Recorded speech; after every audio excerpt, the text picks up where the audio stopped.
Lá em Jerusalém, na descida do Horto das Oliveiras, há uma igreja em forma de lágrima.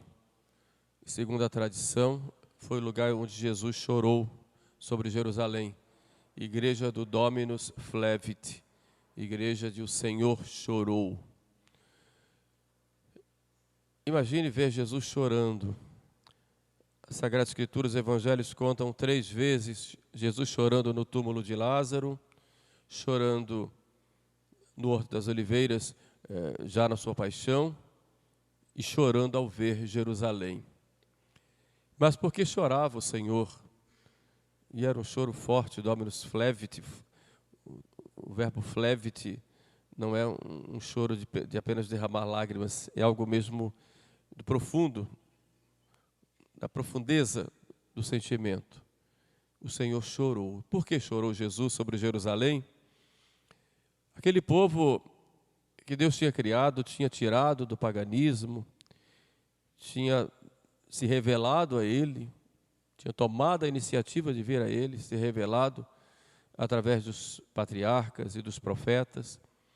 Aquele povo a quem Deus tinha dado uma lei expressa lá na lei de Moisés e com as 2 tábuas da lei que acabamos de rezar ou de meditar no início dessa missa. Aquele povo que recebeu o sacerdócio, o culto ao verdadeiro Deus, enquanto os outros povos estavam mergulhados no paganismo. Aquele povo que deveria acolher, e acolheu muitos profetas, e matando alguns, que teve um rei, ou vários reis, um rei sábio como Salomão, um rei como Davi, e aquele povo que deveria acolher o Filho de Deus, apresentado pelo próprio Pai: este é meu Filho muito amado, nele coloquei toda a minha complacência, toda, escutai-o.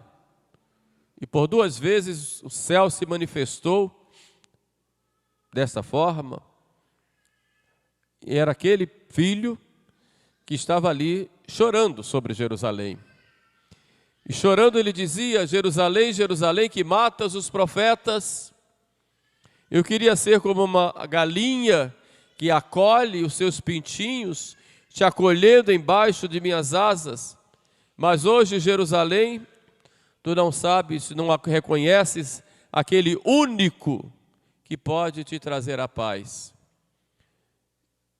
Tristeza de Jesus, lágrimas de Jesus. Quem não se comove com essas lágrimas do Senhor?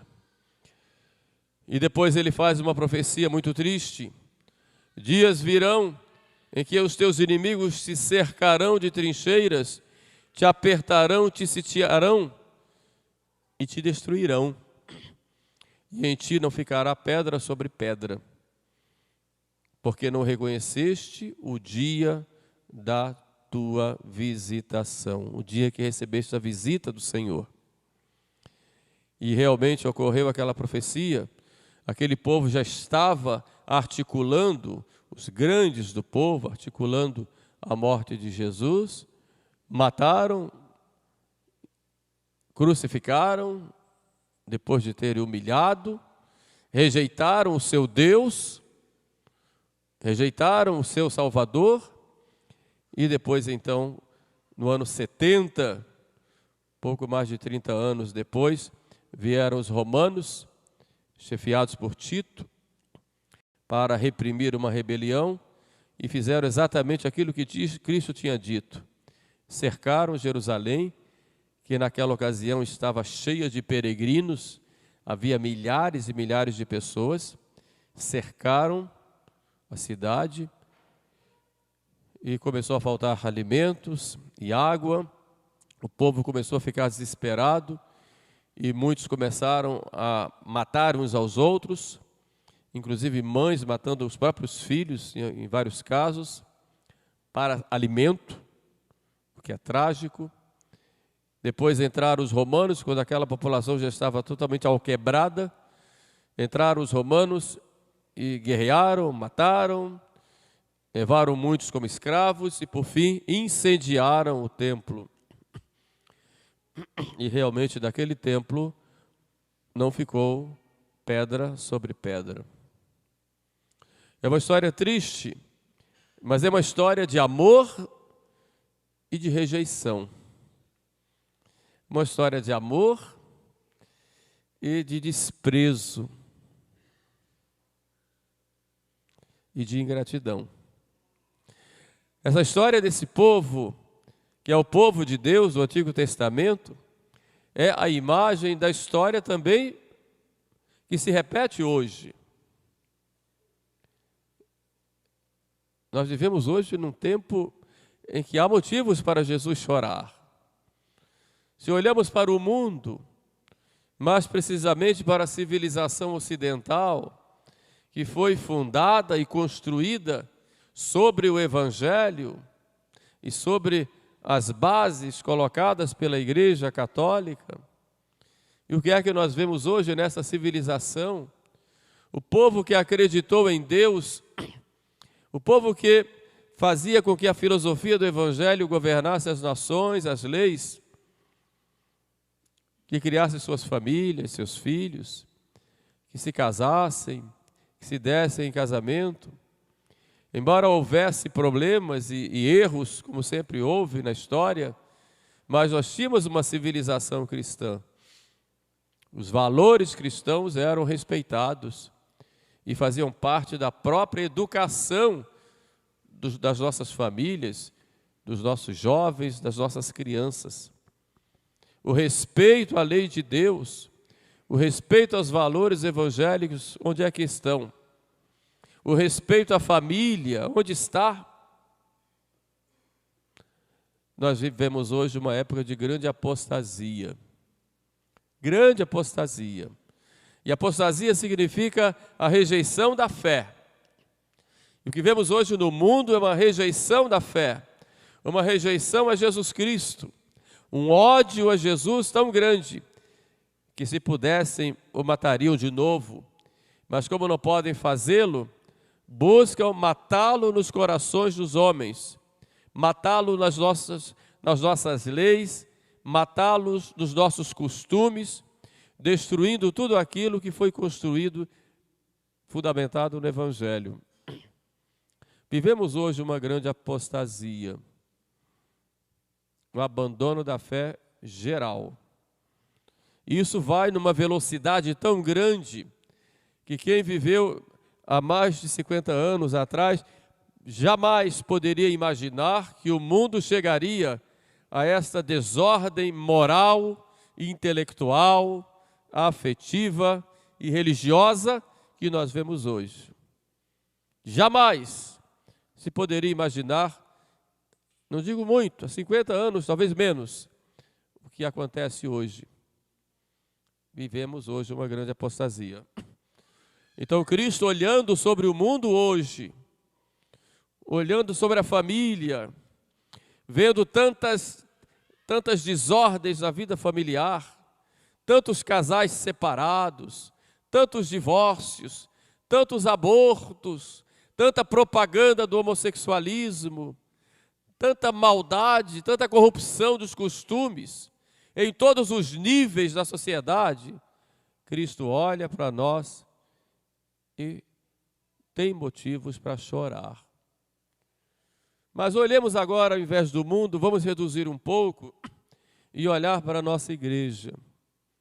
Cristo tem motivos para chorar diante da nossa igreja? Também tem. Primeiro, a redução do número de fiéis. Há um tempo atrás, nossa população era praticamente católica. País, no Brasil, o maior país católico do mundo. E vemos reduzir cada vez mais, e sobretudo o número daqueles que se declaram sem religião. Há uma grande decadência. Mas é pior ainda, os que se dizem católicos vivem como católicos? Têm o cuidado de obedecer às leis de Deus e da igreja? Vivem a sua fé? O que nós vemos, aquilo que dizia o Papa Bento XVI, comentando esse evangelho, o que a gente vê é muita ambiguidade. Primeiro vê ódio ou rejeição da lei de Cristo. Mesmo entre os católicos, que muitos dizem, isso era coisa de antigamente, hoje já é diferente. E dizem que a lei de Deus mudou? Não muda. Cristo é o mesmo ontem, hoje e sempre. Isso não é evolução da sociedade. Qual é o fruto da destruição das famílias? Droga, crianças na rua, violência, desconfiança total entre as pessoas, interesses mais pelo poder e pelo dinheiro e pelo prazer. Isso não é evolução. Isto é involução. E dentro da igreja podemos ver isso. Muitos setores, ambiguidades, muita vida dupla. Os católicos se dizem católicos, mas vivem como pagãos. Se tratam como pagãos. Há uma ambiguidade na vida católica que é vergonhosa. Vergonhosa. Professam a fé, mas não deixam o pecado. Professam a fé, mas não educam os filhos na fé. Professam a fé católica, mas se tiver uma crise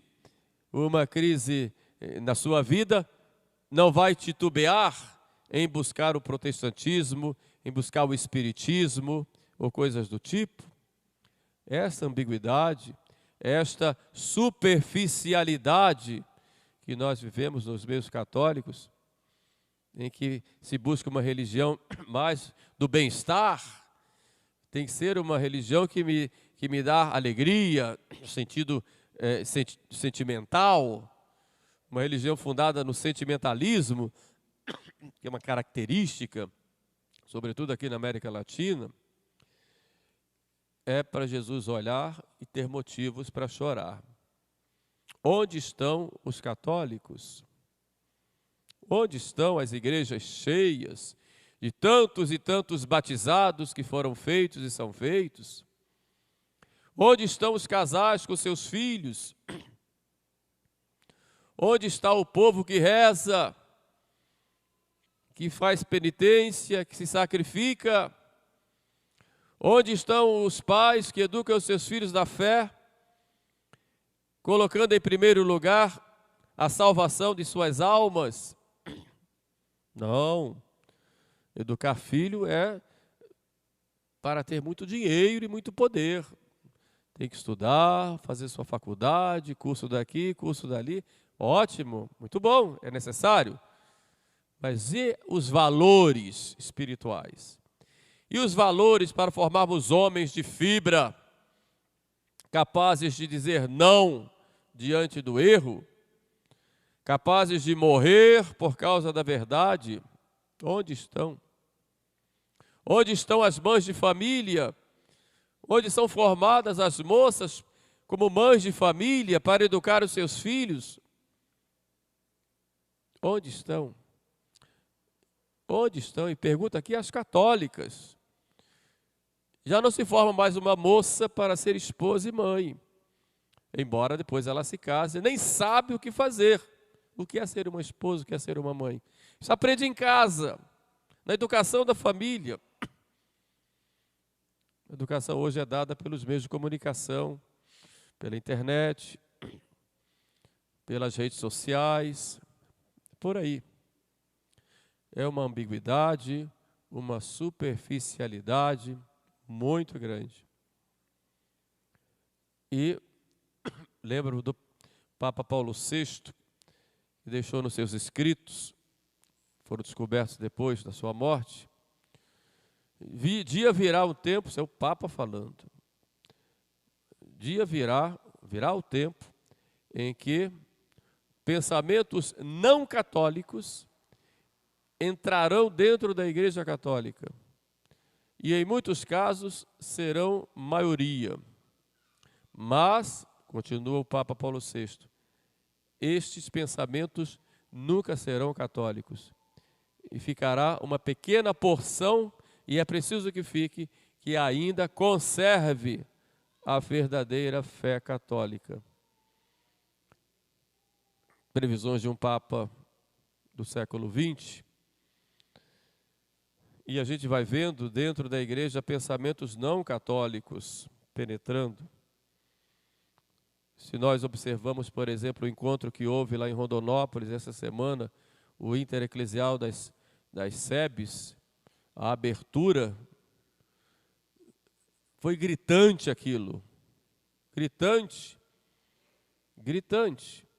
Um arremedo de missa, que não era missa.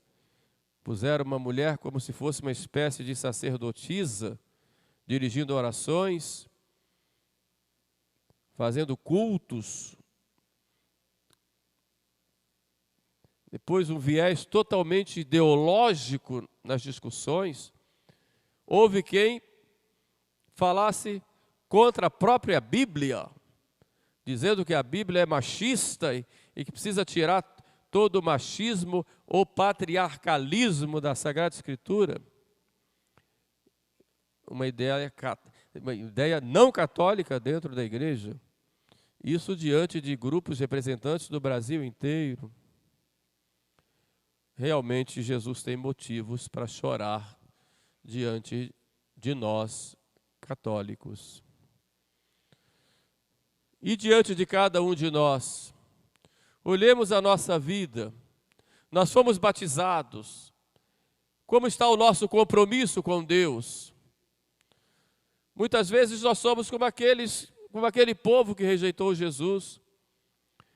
Quando você deixa a sua oração porque tem outra coisa para fazer, o que é isso senão escolher outra coisa e deixar Deus de lado?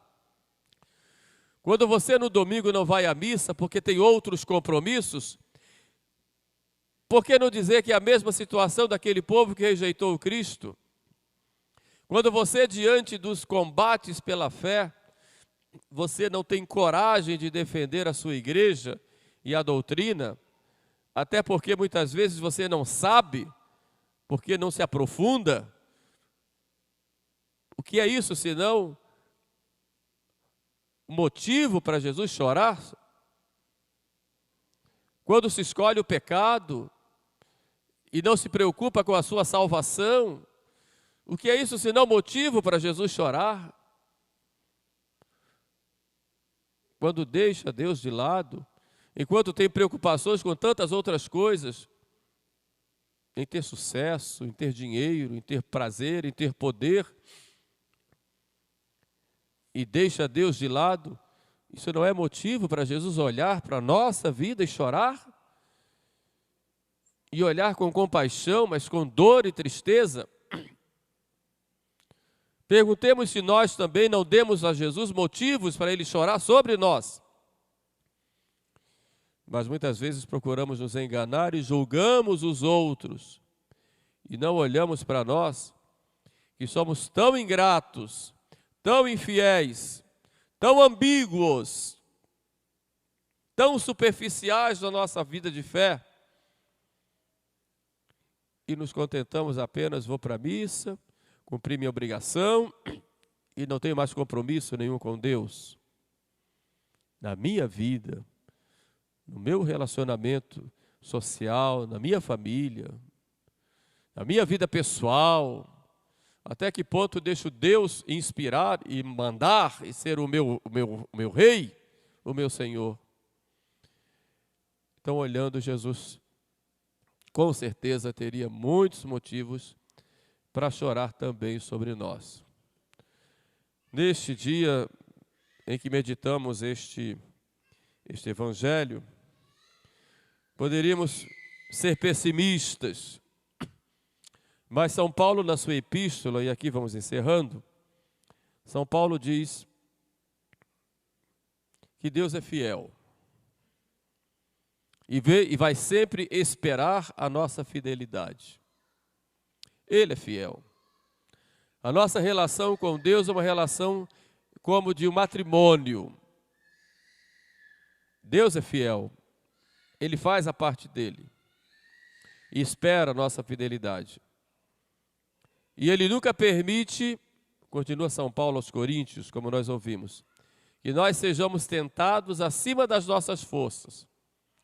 Porém, quem está de pé, cuide que não caia, porque todos nós podemos cair. Não podemos dizer que já estamos salvos, como alguns dizem, já estou salvo. Comigo você não pega. Não. Quem está de pé, cuide que não caia. E é exatamente essa esperança que São Paulo nos dá, dessa fidelidade de Deus para conosco, nos anima a mudar de vida, a sermos pessoas melhores, a termos um compromisso maior, a rezarmos todos os dias. Por isso, rezem todos os dias. De manhã cedo, quando acordar, não vou fazer nada sem antes rezar. Rezem à noite antes de dormir. Façam um exame de consciência das ações diárias. Rezem a Nossa Senhora, o terço, porque no terço nós mergulhamos nesse mistério de amor. Rezem. No domingo, nunca faltem à missa. Nunca. Procurem sempre ir à missa para participar do sacrifício de Cristo na cruz, renovado no altar. Podendo comungar, comunguem, recebam Jesus. Se não puder, procure se confessar ou tirar algum impedimento. Sejam católicos fiéis ali, de compromisso. De compromisso.